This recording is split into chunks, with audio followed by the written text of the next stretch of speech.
Well. Happy 2025, my dudes and dudettes. What's going on? How has the new year been treating everybody so far? I hope everybody had some good, responsible fun New Year's night, probably, possibly. But let's get down to business here. What are we here to talk about? Well, I thought we could start the year off with a pretty chill video, a little casual video, just another little car review here for you guys. So what are we reviewing today? None other than the new Lord of the Rings movie, The War of the Rohirrim. Now, it's probably no surprise to anybody watching that I'm a huge Lord of the Rings fan. I think most people are huge Lord of the Rings fans. I don't think there's many people that would argue those are not good movies, good books. But Lord of the Rings has been, it's kind of getting a Star Wars effect, right? Like the originals, the original movies, the books, fantastic, amazing, everyone loves them. The Hobbit trilogy, kind of mixed reviews, right? Kind of all over the place. Not maybe super well received like the original movies. And then of course we've got the infamous Rings of Power Amazon show, which has just been absolutely dragged through the mud by everybody and their mother. So how has this movie shaped out, which is of course the first anime Lord of the Rings movie? It's not doing well at the box office. It's getting not the greatest reviews. So what did I think? I think it's not bad. I actually saw it twice. I went by myself to see it because the people I was going to see it with had ended up canceling, blah, blah, whatever. And I liked it enough, and my kids like Lord of the Rings, and I wanted to see it first to make sure that it was like kind of appropriate for younger kids to watch, and I think it's fine. So I saw it twice, and I actually liked it more on the second viewing than the first viewing. Now, I don't know if that's just because I was able to, just appreciate the story a little better, kind of pay attention to the little details a little more. But I actually quite liked it. Now, is it anywhere near Lord of the Rings? No. Is it an absolute masterpiece? No. Does it not have some major problems? Yes, it does. But is it still worth your time? Is it still not a bad way to spend 2 hours if you like Lord of the Rings, if you like that world? I think so. So, whereas Lord of the Rings is a big, grand scale, epic narrative, right? We're basically saving the world against ultimate evil. This is a much smaller story. This is basically like a little, kind of a civil war within Rohan. There is mention of, the wider world, but basically you have the current king of Rohan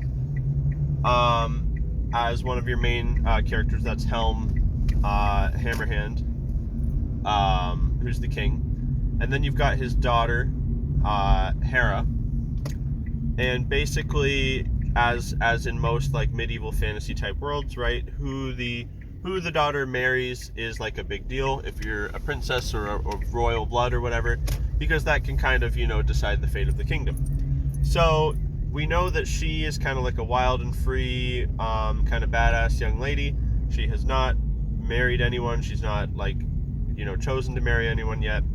And a lord of Rohan calls a meeting of the other lords, and basically we know right away that this guy's kind of not well liked. He's kind of from a border territory. He hasn't been to a lot of these meetings lately, and they all know that you just kind of get the vibe right away. This guy's kind of selfish. He just cares about money and greed and whatever. And basically Helm, the king, kind of sees right through this right away. So the guy calls the meeting, and he basically is look, I've heard rumors that your daughter might go marry somebody from Gondor and not from Rohan. I think that she should be marrying somebody from from Rohan, and here is my son who's perfectly eligible, and I think she should marry him. And the king's basically how dare you march in here to my hall and tell me who my daughter's going to marry? And the daughter doesn't want to marry anybody anyway. She's just kind of doesn't really get to say much on her own behalf at this time.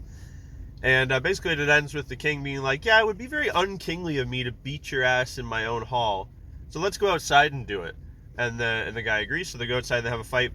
And I should say spoilers, because I can't do a review without like spoiling stuff, right? So I'm giving like a quick little synopsis of the whole story. So if you don't want to hear that, just, I don't know, skip to the end or something. But anyway, they go outside, they have a little fight. The king ends up killing him in one punch. So now he's basically just killed a lord in front of everybody and in front of his son.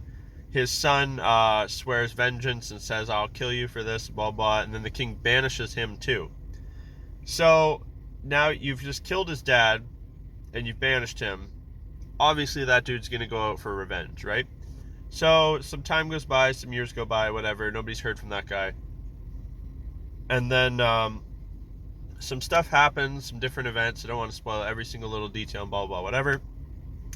Basically, that guy ends up rounding up all of the wild men, the hill tribesmen, who have always had like a kind of ongoing little war with Rohan.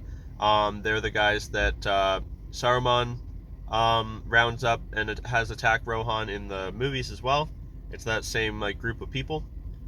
We just know like their feud's been going on for forever, right? So he rounds up all them into like a big army, and he attacks Rohan with them, possibly with some other people as well. And so basically one thing that leads to another.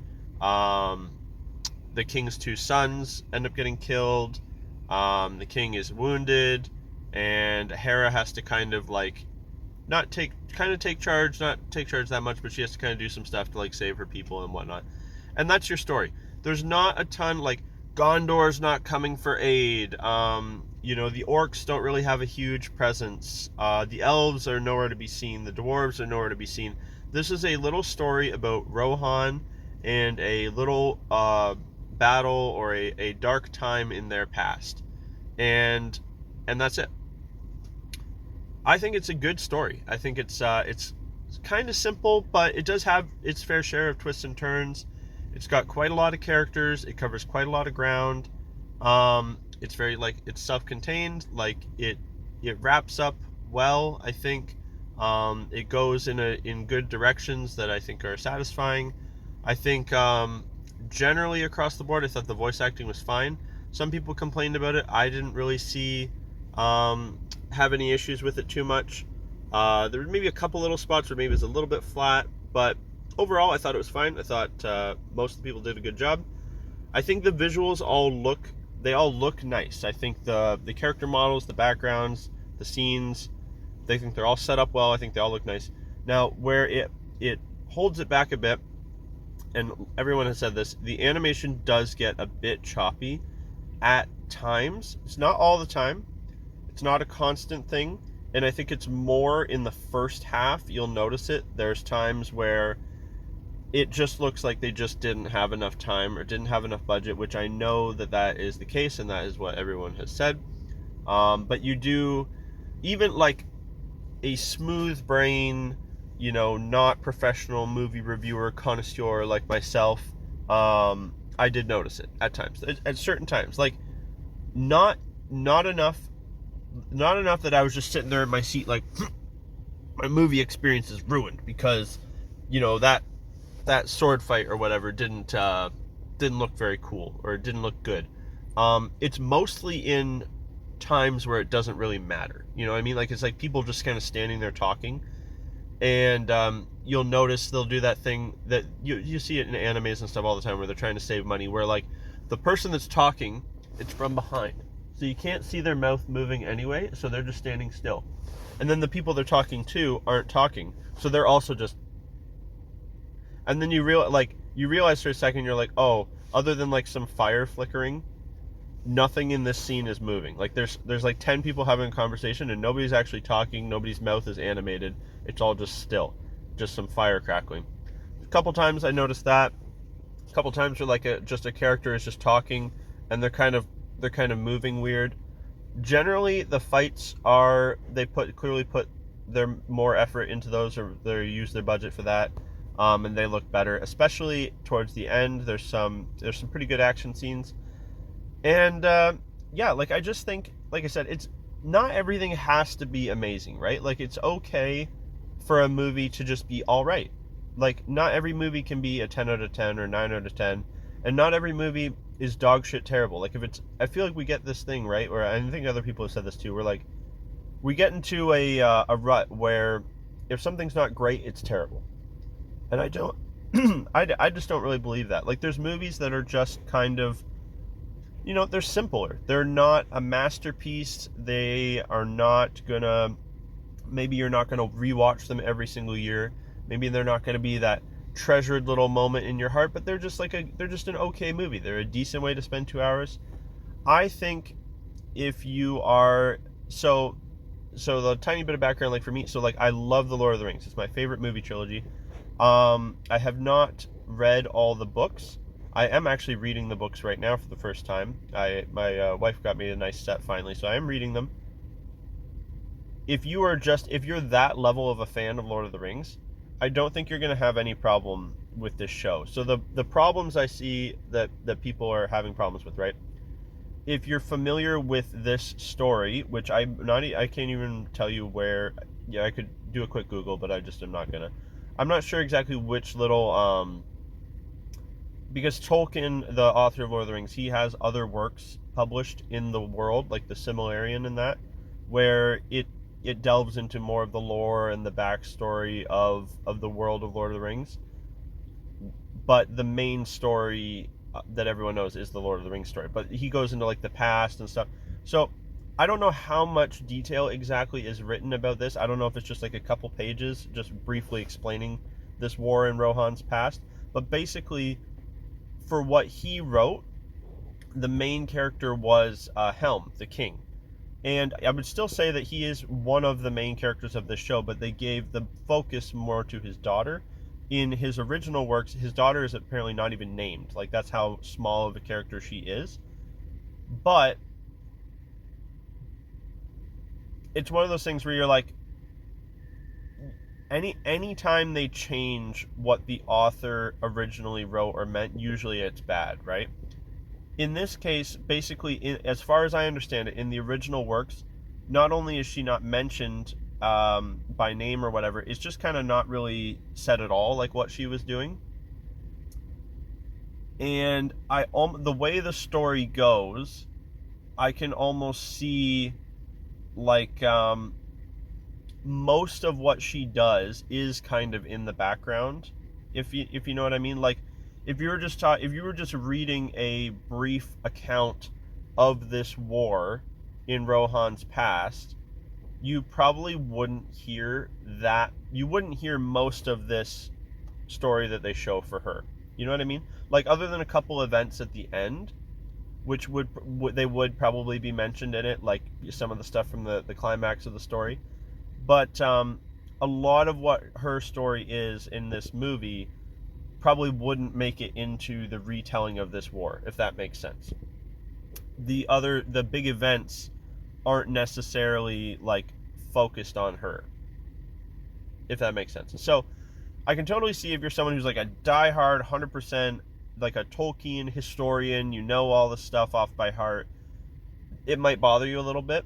But again, it's not like her being like a focus takes away from the king or some of the other characters. Like I still think that they give them a good amount of time and they give their moments in the spotlight, and their I think all the good beats are there. They're just also giving a big focus to her, which if you know the way it ends or what ends up happening with Helm, the story would kind of have to shift focus to somebody else anyway. Not wanting to spoil anything more with that, but so the back half of this movie, it would have to go to somebody else anyway, I believe. But anyway, I'm just saying, so somebody is me, like I love Lord of the Rings, but I'm not like a diehard. I don't know everything off by heart. For me, it wasn't really a problem. I thought it was good. It wasn't overly woke, I don't think. Like we've had lots of strong female characters in Lord of the Rings universes before. It didn't bother me. It didn't bother me the way that other things that are more like hit you over the head with have before. That's just me personally. Feel free to disagree. And like I said, if you're someone who's a diehard Tolkien fan, has read absolutely every little scrap of napkin he ever wrote on, it might bother you more, for sure. Because I know that's happened with me before, where I've read a book, and then they change it and it bothers me more, but it might not bother other people that never read the book. And I totally get that. I'm just saying, for me, if you've just seen Lord of the Rings or you've just read the Lord of the Rings books, you don't really know or care too much more than that, you'll probably find something to enjoy here. Is it a masterpiece? No. Does it have some problems? Yes. I still think it's not bad.